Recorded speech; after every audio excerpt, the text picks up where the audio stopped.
What? I'm gonna have a heart attack!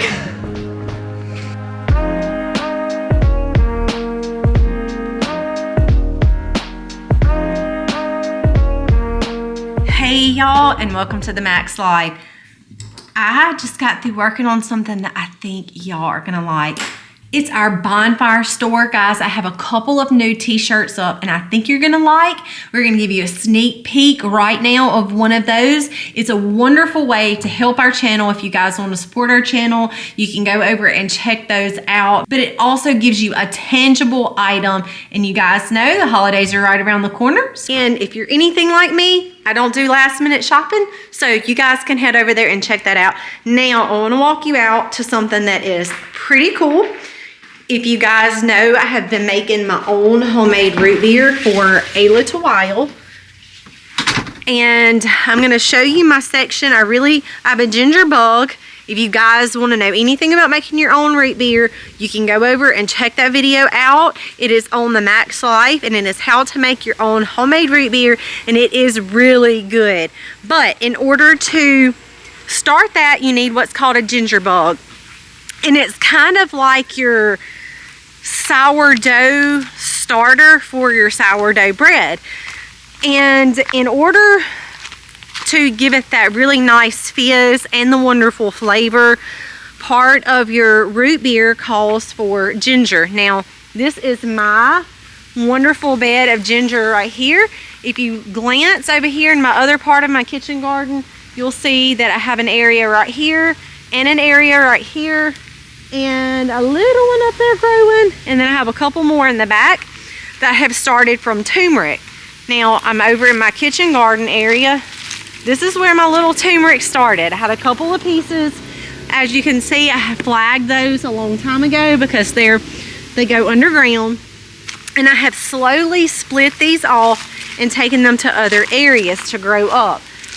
Now, this is my little kitchen bed area, and you can see that my ginger has really taken off and done really well right here. But in order for my ginger bug to get that really good boost, I'm gonna add a little bit more ginger in there, a little bit of sugar, and a little bit of water, and you guys can check all those instructions out over on that video. But I wanted to bring y'all out here and show you. So I've got turmeric and ginger growing right here in this little area. And when I tell y'all, these are wonderful spices to have on hand, and I cannot really tell you how easy they are to grow. I literally put mine in the ground. I gave them, this area kind of gets some morning sun and a little bit of afternoon sun, but when the sun kind of starts going back down on the back side of our house, which is the hottest part of the day in South Mississippi, these leaves can burn real easy. So I tried to they'll start kind of looking like this a little bit. But you can see that for the most part, and I'm standing in my ginger right now, but you can see that it looks absolutely wonderful. I spent some time out here the other day. This is a really big bucket that I come through and weeded a lot of this stuff. But right now I'm actually fixing to dig up some ginger. I need to get it inside and get it washed. But before I do that, one other thing I wanted to show you over here on the turmeric, which is probably one of the prettiest flowers I have ever seen. And I want y'all to take a glance because some of you guys may not have ever seen a turmeric flower, but it is absolutely stunning.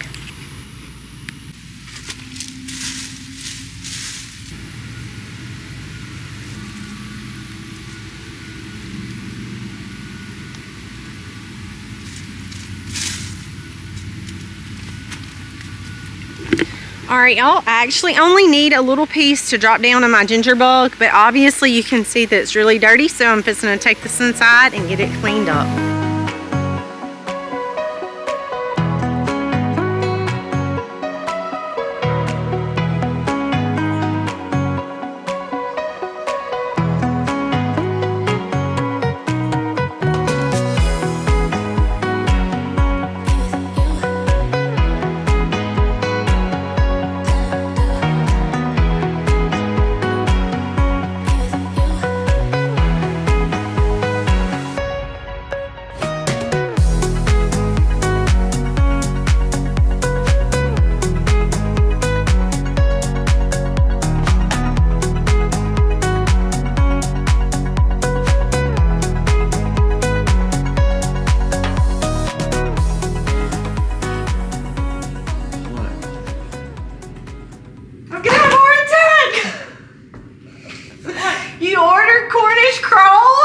wasn't gonna tell you. Just so we at least have some chicken. Okay, I need a bag. I'm gonna hyperventilate.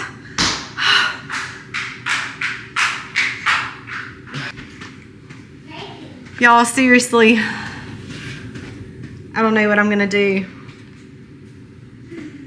40? Yeah. You know we only may actually kill like 10. Oh my gosh. I'll keep them alive. What are the odds? Y'all know that we don't like Cornish cross. We've tried so many different breeds. He decided to order more Cornish cross. I only agreed to buy them if we had a true chicken house because our weather here sucks, totally sucks. And they are so finicky. If they literally get rained on, they'll die. Doesn't matter how big or small. We've experienced that multiple times. I think the genetics are crap, but they grow off the best bird. For the ones that survive, anyway. So hyperventilation there for just a minute. When I check in my emails, because a lot of you guys email us and I have personal emails, so sometimes I try to go through that. And I saw an order for Cornish cross. Not sure how I feel about that yet.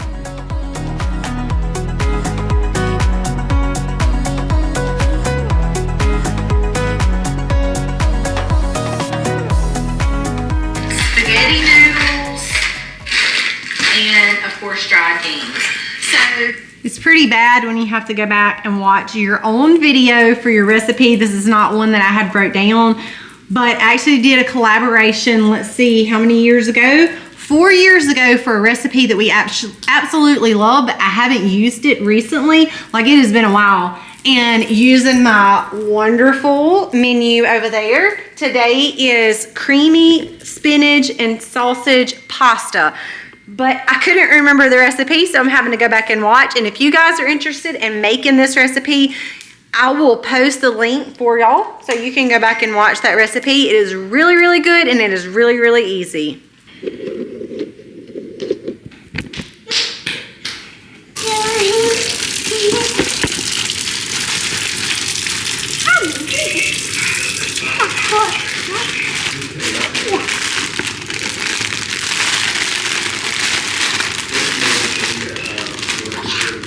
Oh, what the fail? How old are you? This. Did a picture like this? Picture like this? I like this. You're 3, about to be 4. Yeah. Yeah. Whew. So we'll talk about making me cry. These onions are going, and I just went and dug these up a couple of minutes ago, and my eyes are starting to feel the pain.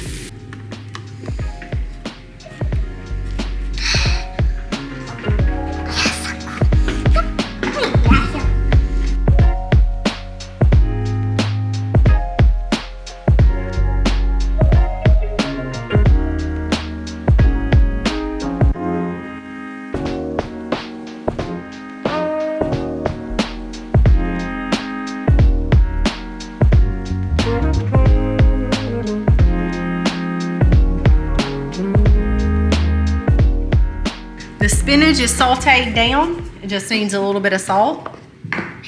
As you can see, I spend a great deal of my time in the kitchen because a lot of what we do, we grow, those things pay off because we're able to take those things like making homemade fresh bread,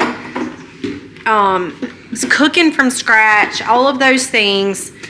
It's really nice to be able to go out and harvest my products, come in, cook them.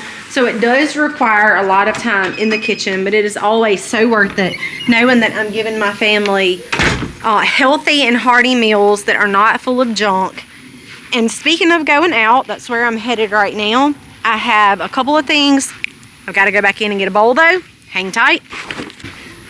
So I got my bowl, but I have some fresh products. I know I have some bell peppers that are ready. I know that I have some, a couple of tomatoes out here that are ready. And I know that I have some other kind of peppers. So those things need to be picked. I'm about to go over into my tunnel. This is actually a Farmer's Friend caterpillar tunnel. I will soon be cleaning out. That sunflower is dead and gone, but it has some very nice seeds still left in it that need to be collected. And you can see that my tomatoes are kind of starting to play out, but I still have a couple up here. I know I saw a decent sized one. Yeah, there's a decent sized one right here that I need to get. So I'm going to be collecting those things. This is the beauty of it all, except for I do not want to walk in this spider web. Here's some of my peppers here.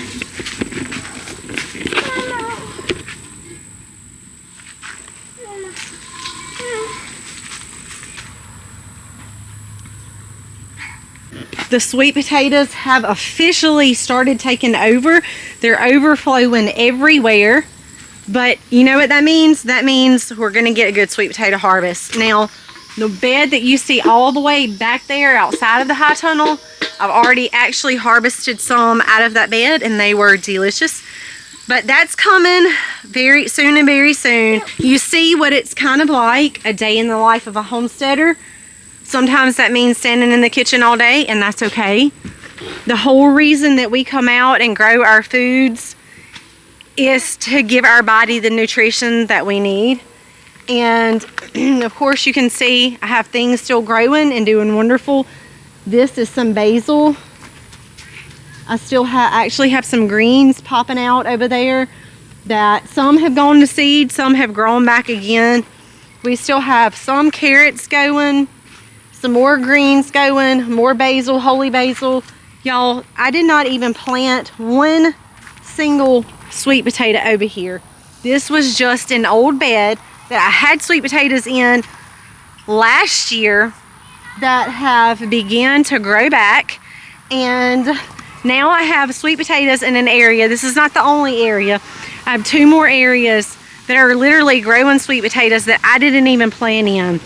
And that is the beauty of planting and growing, and they give to you for a really long time. It is a wonderful and beautiful thing to come out and plant all your things and be able to take those in and feed your family with that. So thank y'all for tagging along on this day. This is just a little glimpse of a day in the life of a homesteader and some of the things that we do. Growing our own foods, taking those from the real farm to table process. It is a lot of fun. Thank y'all as always for tagging along. We appreciate all of our viewers. We couldn't do this without you. And guys, please don't forget, a lot of these things that you see that we have growing, all of these peppers come from seeds from Survival Garden Seeds. And guys, we are giving away 4 packets with them on the giveaway. Y'all please make sure that you enter into that because you may be the lucky winner. God bless and happy homesteading, y'all.